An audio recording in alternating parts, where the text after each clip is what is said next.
Orang yang pro Megawati itu begitu mendewakan Soekarno, seakan-akan Indonesia itu dimulai dari Bung Karno, sampai ada paham Soekarnoisme bahwa Indonesia itu seakan-akan dimulai dari Soekarno. Memang deklarator kemerdekaan Indonesia itu Soekarno, tapi umat Islam atau partai-partai Islam itu tidak kecil hati, karena embrio yang bernama Indonesia itu dari tahun 1908, sebelum ada partai nasionalis yang berani melawan kolonialisme Belanda, adalah partai-partai Islam. Sehingga kebangkitan Indonesia dimulai 1908, karena saat itu yang pertama mencetus ide melawan Belanda adalah kiai-kiai Islam, yaitu saat itu bikin serikat dagang Islam, terus lama-lama menjadi serikat Islam, terus lama-lama menjadi partai Islam. Dimulai dari angkatannya Hos Cokroaminoto, jenis Haji Umar Said Sinten Cokroaminoto, itu disingkat jenis Hos Cokroaminoto.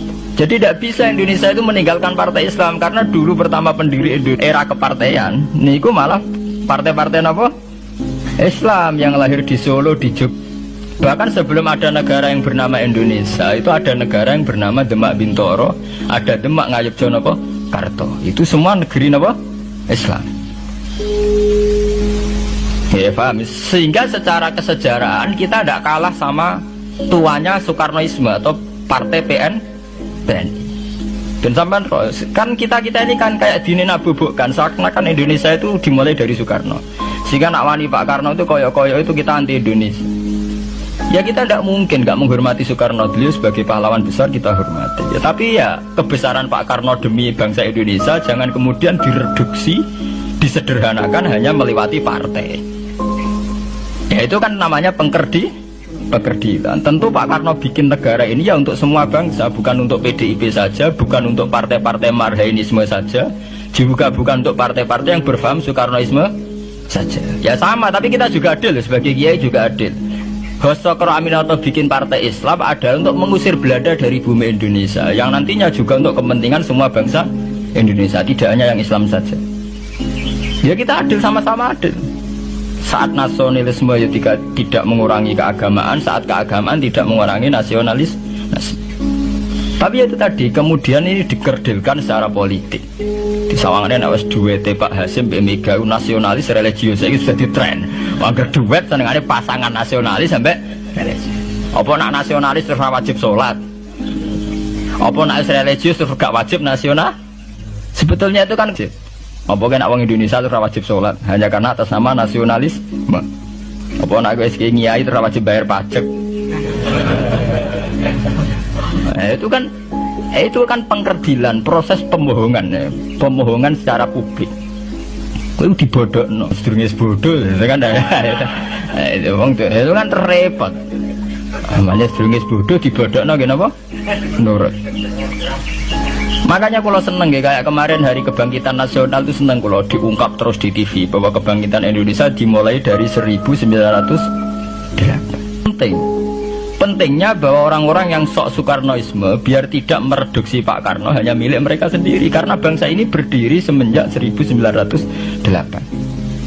Dimulai dari gerakan Budi Utomo sampai Hos Cokroaminoto sampai macam-macam ya, serikat-serikat Islam. Tapi ini terungkap sausé tukaran. Jadi sebetulnya Presiden Gus Dur jadi presiden biasa karena Basim Asari berjuang sebelum tahun 45. Megawati biasa ya karena beliau berjuang lewat bapaknya, ya sama semuanya sah. Pak SBY juga sah karena keluarga militer. Apa meneh dekne mantune Sarwaedi sing ra roh sapa? Perjuangannya mertuane. Gak iso adol bapak ya adol mertuane. Pokoke sing dikena didol pokoke. Tapi artinya sama, kita secara sejarah itu sama. Kita sebagai santri juga tidak kalah sejarah.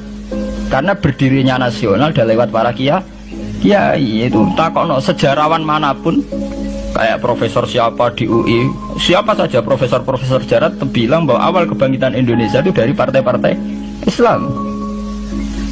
Bahkan versi orang nasionalis sekalipun tuh bilang, karena Islam adalah satu agama yang paling sensitif terhadap penjajahan.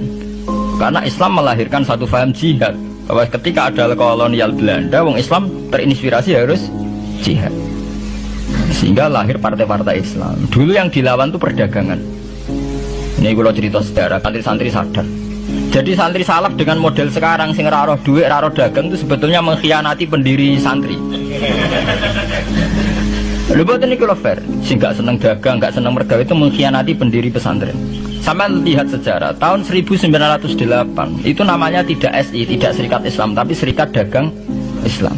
Karena para kiai adalah melawan dominasi Cina di Surakarta dan dominasi Belanda menguasai sentra-sentra perdagangan. Sehingga yang dilawan pertama adalah piye supaya kolonial gak menguasai aset-aset ekonomi.